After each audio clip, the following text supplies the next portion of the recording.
샬롬, 말씀 읽어주는 김기훈 목사입니다. 오늘도 기대하는 마음과 사모하는 마음을 가지고 하나님의 말씀 함께 읽겠습니다. 요한복음 15장 1절부터 17절까지의 말씀입니다. 나는 참 포도나무요, 내 아버지는 농부이시다.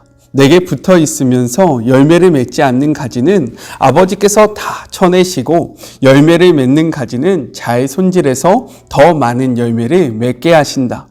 너희는 내가 전한 메시지로 이미 잘 손질되었다. 내 안에 살아라.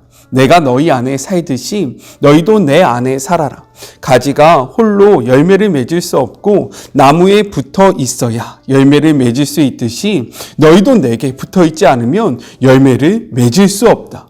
나는 포도나무요, 너희는 가지다. 너희가 내게 붙어 있고 내가 너희에게 붙어 있어서 친밀하고 유기적인 관계를 이루면 틀림없이 풍성한 수확을 거둘 것이다. 그러나 내게서 떨어져 있으면 너희는 아무 열매도 맺을 수 없다. 누구든지 내게서 떨어져 있는 사람은 말라 죽은 가지일 뿐이다. 사람들이 그 가지를 모아다가 모닥불에 던져버린다. 그러나 너희가 내 안에 편히 머물고 내 말이 너희 안에 머물면 너희가 구하는 것은 무엇이든 응답받고 이루어질 것을 확신해도 좋다. 이처럼 너희가 열매를 맺고 내 제자로 성숙해 갈 때 내 아버지께서 자신의 모습을 드러내 보이신다.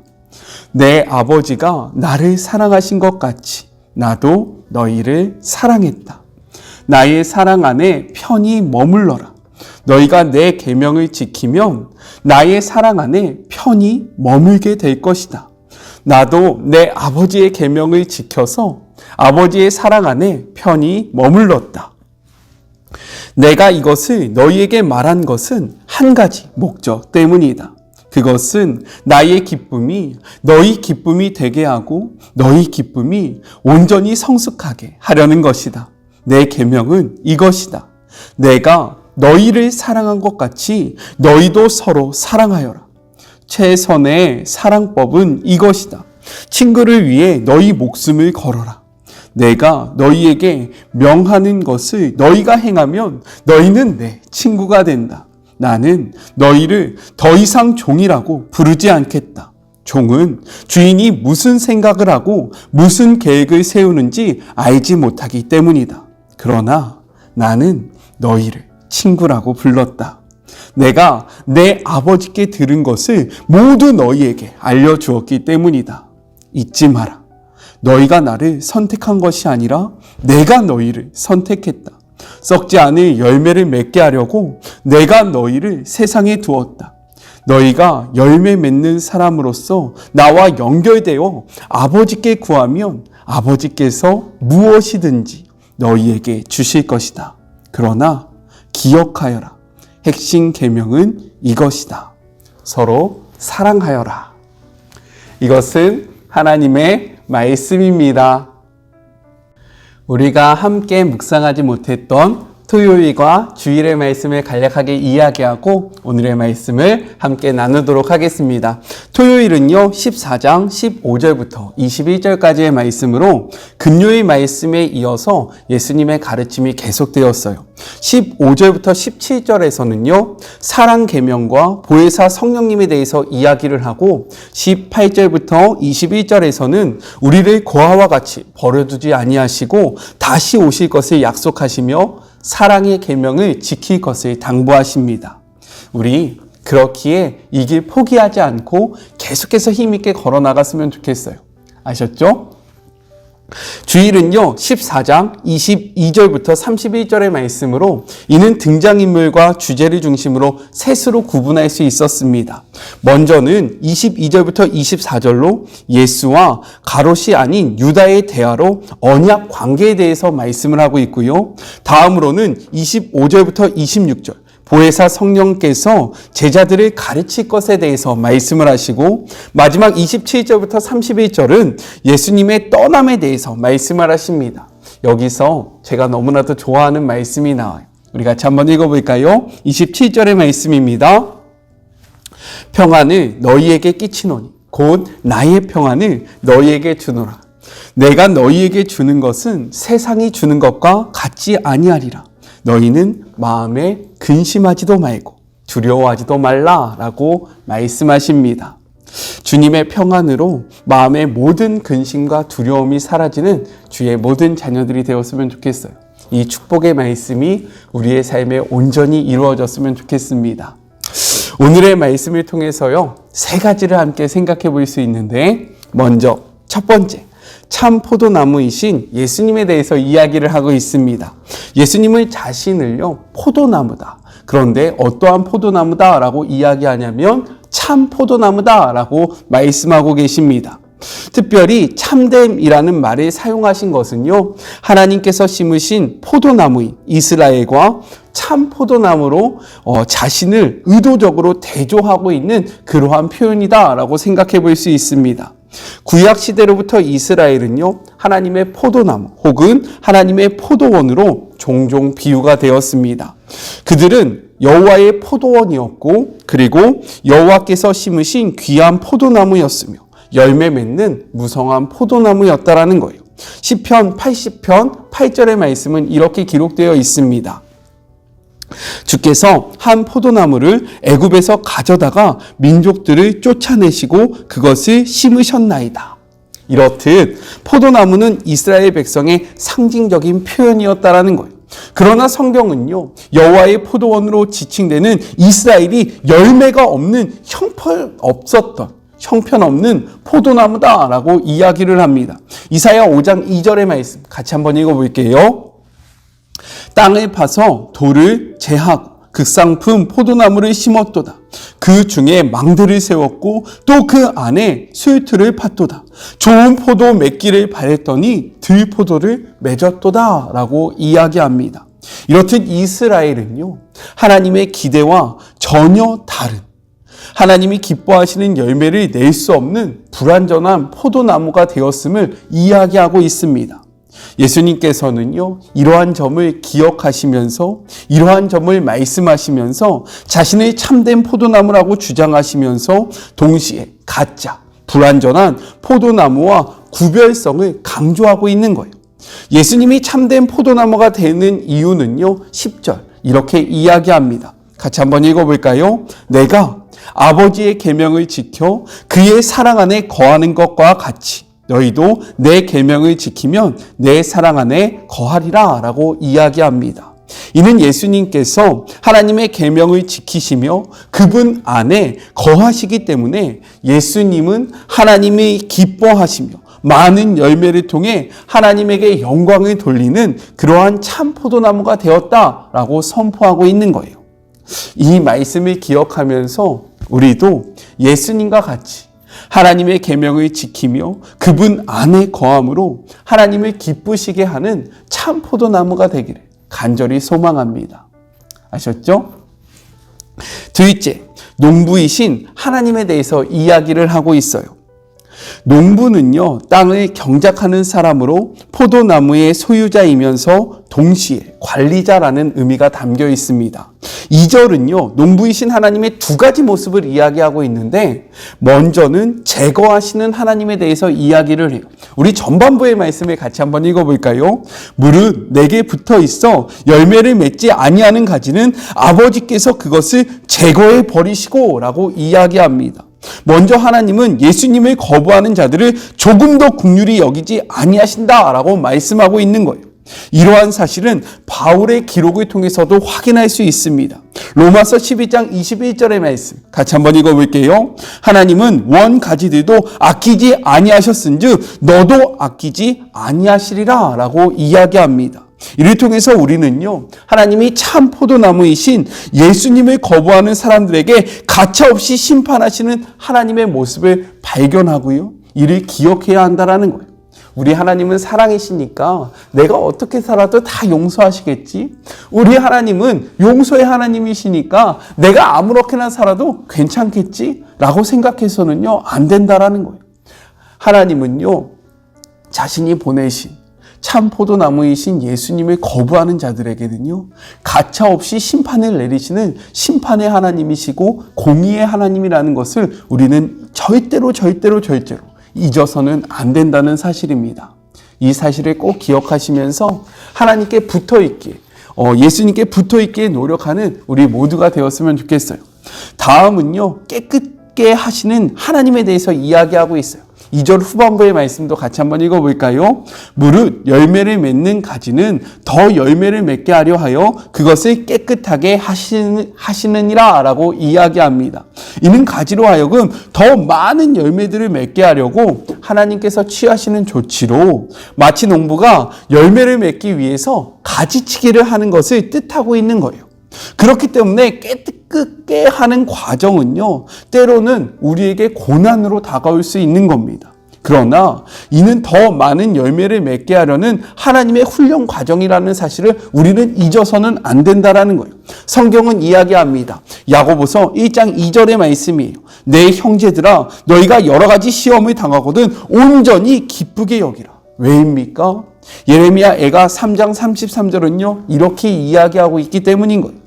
주께서 인생으로 고생하게 하시며 근심하게 하심은 본심이 아니시로다. 하나님의 본심은요, 우리가 힘들어하고 우리가 어렵게 하고 우리가 고통 속에 있는 것이 아니라고 이야기하는 거예요. 이러한 시험을 통해서 우리가 더욱더 성장하기를 원하고요, 이러한 시험 가운데 생각해 보세요. 가지치기를 하면요, 나무가 어떻겠습니까? 아프지 않겠습니까? 그런데 이러한 가지치기를 하는 이유가 무엇이에요? 그 나무를 괴롭히게 하고 아프게 하기 위해서가 아니라 더 풍성한 열매를 맺기 위해서 쓸데없는 가지들을 쳐내시는 거 아닙니까? 이러한 쳐냄의 과정 속에서 우리에게 때로는 고난과 아픔과 힘듦이 찾아올 수 있으나 이것은 우리를 어렵게 하고 힘들게 하고 아프게 하려는 목적이 아니라 더욱더 풍성한 열매를 맺게 하려는 하나님의 깊은 본심이 담겨 있다는 거예요. 이 사실을 발견하시면서 고난 가운데 계신 주의 모든 자녀들 힘을 내셨으면 좋겠습니다. 용기를 내시고요, 그 고난 속에서 일하시는 하나님의 신실하심을 바라보는 그런 복된 하루가 되었으면 좋겠어요.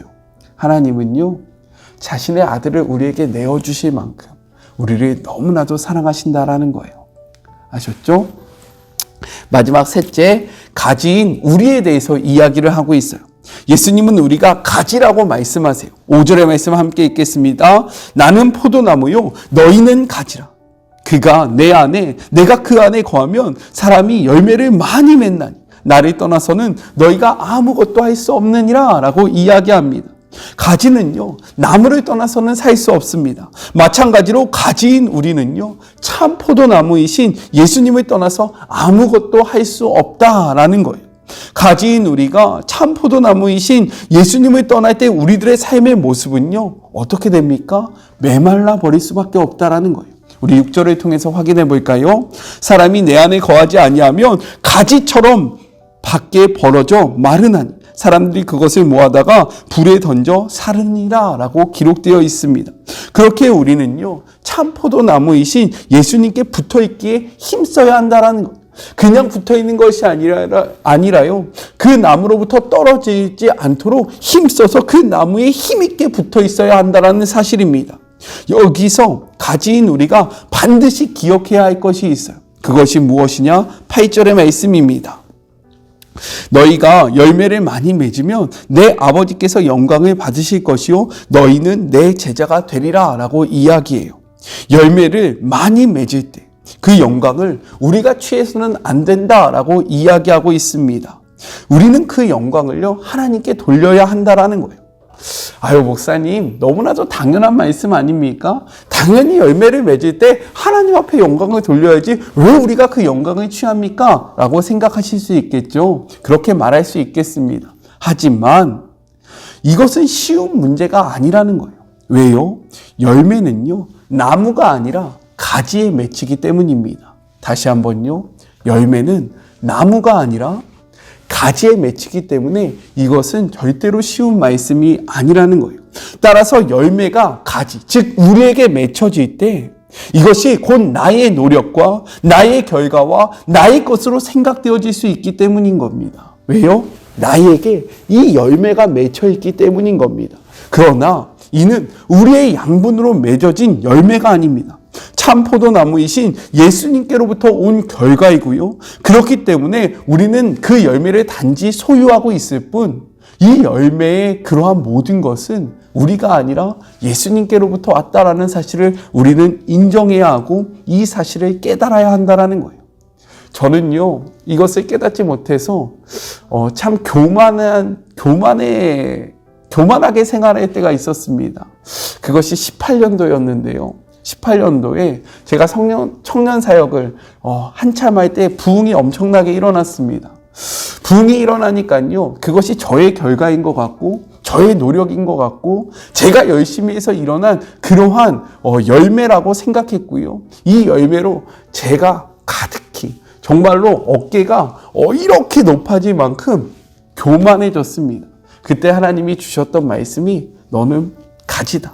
너는 나무가 아니고, 그리고 이 열매는 너 것이 아니라 포도나무로부터 오는 양분으로 맺어진 열매이다 라는 이 말씀을 주셨습니다. 그 말씀 앞에요, 제가 정말로 깊이 회개했고요. 나는 가지일 뿐이구나.